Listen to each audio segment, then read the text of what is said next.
역대 최고로 수시 모집 규모가 확대됐죠. 올해가. 예. 뭐 내년에 2019학년도 더 늘어났는데 일단은 정시 모집 정원은 많이 줄었다. 특히 서울대를 포함해서 서울 주요 상위권 전체가 수시 모집 비율이 70%를 지금 넘어가거든요. 네. 그러면 이제 실제로 정시 모집에 어찌됐든 계획 인원은 이제 축소된 겁니다. 뭐 나중에 아시겠지만 이제 충원 합격자까지 다 했지만 정원을 못 채우는 경우도 있죠. 맞잖아요. 그렇죠. 네, 네. 그게 이제 정시로 2월 되는 건데 먼저 좀 질문하고 싶은 게 있는데요. 오정 선생님, 올해 2월 인원 그러니까 규모인데 최장력 기준이 안 되는 학생들 중에는 한국사가 안 돼서 안 되는 애들도 있더라고요. 그러니까 한국사 6월에는 평이하게 나왔는데 쉽지 않았죠. 네, 이번에. 수능 때 너무 네. 어렵게 나와가지고 뭐 나는 4등급 돼서 3등급 요구하는 대학에 못 가요. 뭐 이런 밑에서 15점 맞은 애가 나는 15점 맞았다. 뭐 이렇게 이루하고 그러는데 실제로 이 최장력 기준이 안 되는 경우에는 대학이 추가 합격을 시키지만 정원을 또 못 채울 수도 있는 이런 요소들도 있지 않습니까? 예, 그러니까 좀 이제 설명을 좀 네. 하나하나 하다 보면요. 일단 최초 모집 인원 기준으로 봤을 때 네. 작년에 비해서 분명히 정시 모집 인원이 10%준 것은 사실입니다. 그렇죠. 그리고 통상적으로 수시 미등록에 따라서 정시로 이월된 인원이 대체적으로 전체 모집 인원 5%가 움직이긴 하고요. 그렇죠. 그래서 그 현상이 아마 올해도 계속될 거는 같습니다. 그렇죠. 그리고 특정 대학 경우에서는 수능 수시 최저 기준이죠. 이게 상당히 높게 측정되어 있으면 예전보다 이월된 인원이 더 늘어날 수 있습니다. 지금 얘기했던 한국사도 하나 조건 될 수 있는데요. 수능 최저 기준을 당연히 맞추지 못하면 그건 뭐 당연히 이제 합격할 수 있는 범죄에 들어가지 않기 때문에 미등록에 따라 이월이 될 수밖에 없는 그런 경우인데, 네, 한국사만 특정해서 또 말씀드렸지만 한국사는 보통 3등급 정도면 대체로 문제가 없고요. 자연계는 4등급까지 문제가 없다 보니까 분명히 지난 9월 모의고사에 비해 어렵게 나온 것은 마찬가지인데요. 4, 5등급 정도 기준으로 봐서는 그 영향력을 받을 학생들이 그래도 클 것 같지는 않아서 미세한 정도에서의 뭐 움직임만 있을 거다라고 보고 있습니다. 예. 저기 선생님 여쭤보는 게 이게 추가 합격 기간이 정해져 있잖아요. 네네. 수시에 대한 추가 합격 기간이. 그래서 네. 뭐 저녁 9시까지 딱 정해져 있고 그 기간 내에 제가 알기로는 지금 1월 4일이거든요. 추가 합격이. 근데 그날 마지막 날 연락을 한 두세너 군데 대학에서 받는 학생도 있어요. 네, 그럼요. 네. 그럼 그 중에 초이스에서 등록하고 나머지 대학은 이제 버리게 되는 카드가 되거든요. 그럼 그 대학들은 정원을 못 채우니까 그렇죠. 이월 정시로 이월되는 네. 구조가 되는데 보통은 문과보다는 이과가 더 많이 이월되죠.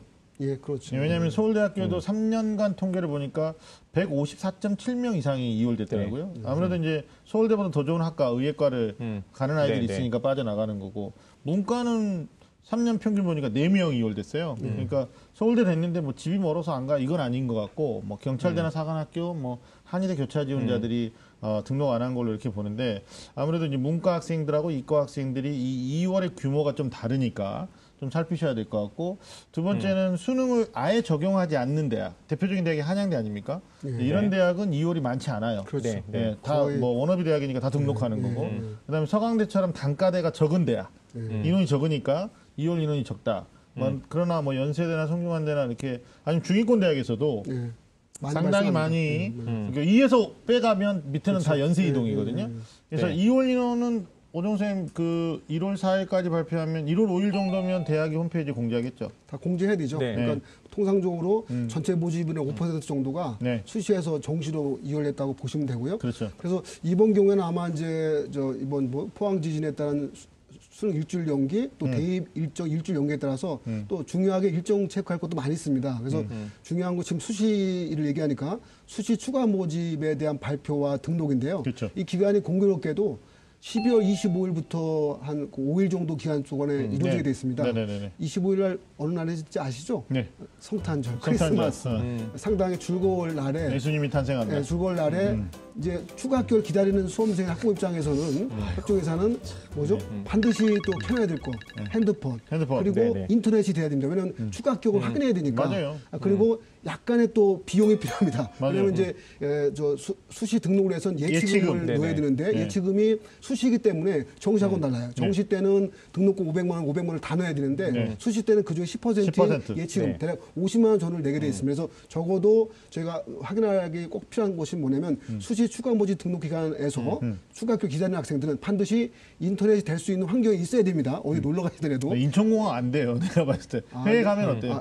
되죠. 인터넷 되고 돈만 넣을 수 있으면 돼요. 돈만 넣을 수 뱅킹으로. 그러니까 이제 꼭 두 가지를 뱅킹으로. 확인해야 될 사항이 네. 인터넷 대회. 왜냐하면 추가 네. 합격을 네. 전화찬스를 주는 것은 홈페이지 발표한 다음에 전화 찬스. 1차, 2차 네. 이후에 전화 찬스가 가는 거니까요. 네. 1차, 2차 때는 무조건 뭐에 발표하죠? 학교 홈페이지에 발표합니다. 일괄적으로. 그러니까 그 인터넷이 되어야지 그걸 확인할 수 있으니까. 네. 두 번째는 합격자를 봤다고 해서 또 끝이 아닙니다. 그러니까 수시 등록도 중요한데 비용을 넣어야 돼요. 이게 지금 예. 표현이 맞습니다. 돈을 넣어야 돼요.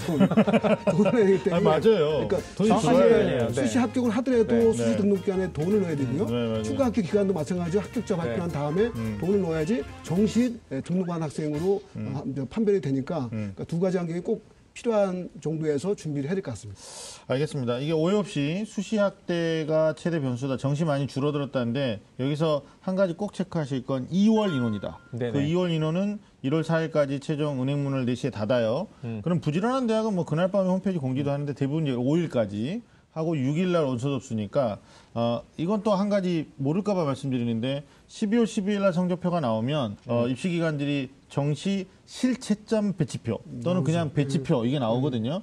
근데 거기에 이제 나와 있는 모집 인원은 정시 계획상의 인원이고요. 최초 모집이 네, 최초 계획상의 인원이고 1월 5일 날 다시 봐야 되는 건 이제 2월이 얼마나 되느냐. 최종 모집 인원을 봐야 네, 최종 모집 인원이 달라지니까 뭐 어떤 대학은 3명 줄어드는 경우도 있어요. 수시 모집에 동점자가 나와서 이제 같이 진짜 더 많이 뽑아버린 네. 경우도 있고 어떤 대학은 수백 명이 넘어오는 경우도 있으니까 과에 따라서 우리 학생들이 그 컨디션을 반드시 학부모님들도 체크하셨으면 좋겠습니다. 뭐 여기까지만 얘기해도 야 쉽지 않다. 쉽지 않다. 그냥 어떤 기계에만 의존해가지고 뭐 의존해가지고 원서 쓰겠다 이런 건 아니라고 봐요. 입시 본색이 여러분들에게 좀 동기부여가 됐으면 좋겠습니다.